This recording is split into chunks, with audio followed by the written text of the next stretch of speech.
But, as in all kinds of scientific things, people don't stop looking. And in the 1960s, 70s, a revolution swept Earth sciences. And I'd make an aside and say that the revolution was driven by our exploration of the ocean floors.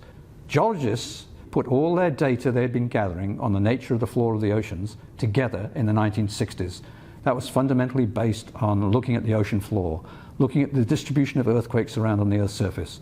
And what they understood was, in fact, the crust of the Earth is ephemeral, and in the oceans at least, it's made along the ocean ridges and then recycled into the Earth's interior. And I'm going to draw a cartoon of that. So here's a nice ocean ridge with some ocean above it.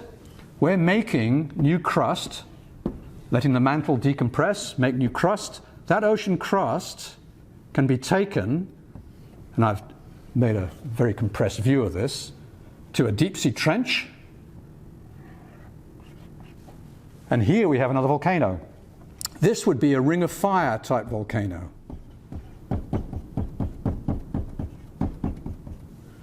This is a mid-ocean ridge. Igneous rocks, basalts are produced here, and they're also produced here. But the extra complication now is the ocean crust that you've made at the mid-ocean ridge has been exposed during its lifetime on the ocean floor, which can be the order, on average, of 100 million years, from manufacture to destruction, 100 million years, and water gets into this new crust, both at the ridges and elsewhere along the ocean floor.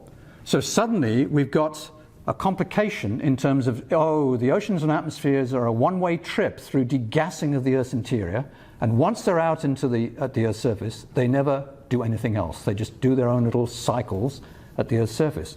But now we've got the potential for water to get into the ocean crust, and in fact the carbon dioxide that's dissolved in the ocean also makes new minerals in the ocean crust. So you have both hydrated minerals and carbonates going down into the interior of the Earth. The question becomes, of course, well, how far down do they go?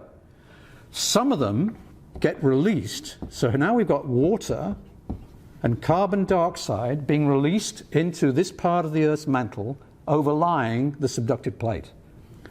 Release of those volatiles into the mantle triggers melting.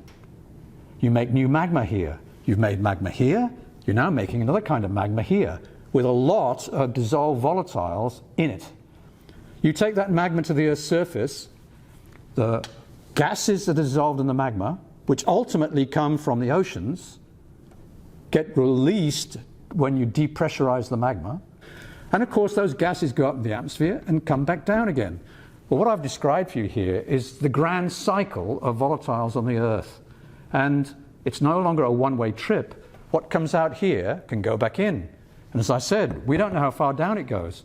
It could be that some part of this, and there are many people working on this because the problem is not solved, what fraction comes out here and what fraction goes into the Earth's interior?